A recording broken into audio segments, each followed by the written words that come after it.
Oh, Rebecca. So this is going to be my Iron Flame review. There will be spoilers, so see your way out if you actually plan to read this dumpster fire. And yes, before I start, I'm going to give you the rating. It was a 1 out of 5 stars, 1 out of 10 stars, 1 out of 100 stars, actually. And no, before you ask, I did not buy this book. I had placed a hold on the Libby app from my local library months ago, and due to current events, I have not, been paying attention to the app as much, and I got a notification that it was ready. And I was debating on whether or not to listen to the audiobook or not, but then I was like, you know what? I want to read it because I bet you I can find more quotes in Iron Flame that will prove to me that Violet Sorrengail would be a free Palestine girly, as I know her to be. And when I tell you this entire book mirrors so much stuff that's like literally happening right now, it's wild. But I'm gonna give you this one quote from Violet's Mind that really summarizes how I feel about this whole Rebecca Yarros's stuff when it comes to her response to the genocide that's happening in Palestine. And my silence, it's starting to feel a lot less like self-preservation and more like I'm complicit. Yes, she wrote that. And now to my review. This book was not good. I'm sorry. The world building was a mess. The pacing was horrible. It needed to be edited down at least 150 to 200 pages that were literally not needed in this book. The pacing of Fourth Wing is really quick, almost like it's like very action packed. The pacing of this book is all over the place, which made certain scenes not work. Like all of the spicy scenes for me did not work to save Rebecca's life. They did not work for me because the pacing was so off. Because the pacing was off, also the characters were way more irritating than they needed to be. Like Siren was I feel like a solid character from the first book, but really became a fish out of water in Iron Flame. Like every single scene he was in, he was flip-flopping, like he was out of water. Like he would just contradict himself, contradict something he said before. It was just like infuriating. Violet was also had a character, reversement is what I'm going to call it, because she went from, in the first book, growing into her character of her own strength and building herself up as a writer and not just like as a scribe. And in this book, she was just insecure, a mess, not trying to like really, she needed to focus more on like mastering her abilities, her skills and all this shit. And it was just like, her brain was in the gutter and she had some focuses, but it just felt like she wasn't as strong as she needed to be or could have been or just should have been. The other thing that I really hated about this book is how much this woman wanted me to all of a sudden have some sort of feeling for Lilith Sorrengail, when in the first book you literally made me hate her. You literally made me dislike her and not give an ounce of a fuck about that woman, and all of a sudden I'm supposed to care about Lilith Sorrengail because all of a sudden you're making her have emotions that she didn't have in the first book. Oh, her eyes looked like they were like, I'm not quoting it word for word, but her eyes looked like they were just concerned, or oh my god, there's concern in her eyes. So all of a sudden I'm supposed to think that she's a great person when she's actually been enabling the whole entire government to continue like letting people die, literally killing people at the border when they're trying to get help. They're trying to cross the war to be protected because they've been attacked, and she's just been allowing them to get killed at the border. And I'm supposed to care about her because all of a sudden her eyes show concern. I was literally, Brendan, this whole entire book up until the end when he was all sad that she was dying. Yeah, I did not care. Her death meant nothing to me. There are some characters in books that they can be somewhat redeemed post-death, okay? That you can have some moments where you realize certain other intentions. You're like, okay, I see why they did some things. But Violet Sorrengail, no, she can stay dead. I'm sorry. I don't care for her. I don't care about all of these emotions. I don't care. I do not care.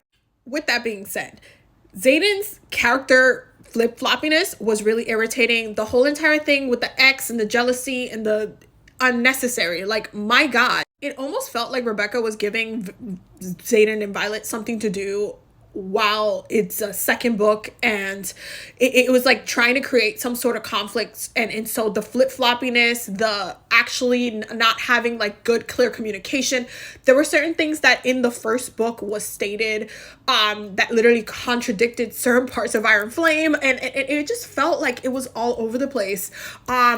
And it just didn't make, there were certain things that just did not make sense. Also, there was some lying on Satan's part, because he done said that he never had used his second signet after he figured out that he loved Violet. Please, boy, you've been replying to her words when she's saying it in her head. You've been literally word for word responding to her literal words throughout this whole entire time, throughout the entire, even post her loving him. I mean, post him falling in love with her. He's been responding to her. He's been using his signet, which I don't think he can turn off. And I think at that point, like I think he lied to her when he said, oh, I'm not going to use it on you. I don't think he can turn it off. I think he can always use that signet to know other people's intentions. And for him to be like, no, I didn't use it to you after I fell in love. Who are you trying to fool? Who are you trying to fool? Because word for word, you could go back in the book and see where he literally was responding to her word for word. So why are you lying now?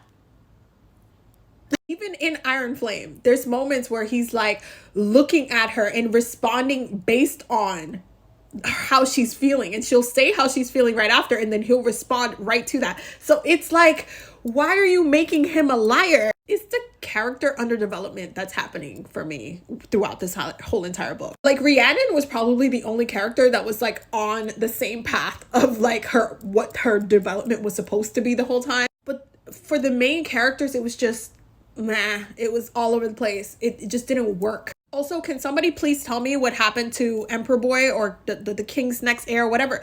The king, the emperor, I don't even remember if it was the king's son or the emperor's son. I don't remember, because honestly, he's irrelevant, because he didn't, we never heard of him again. For me, I don't remember hearing from him again after he done, helped her get the journals and then went back to Eurasia. I don't know what the hell happened to that boy. What happened? The king or the emperor never came to find him. There was never a big deal about it. There should have been. I feel like she should have used that, to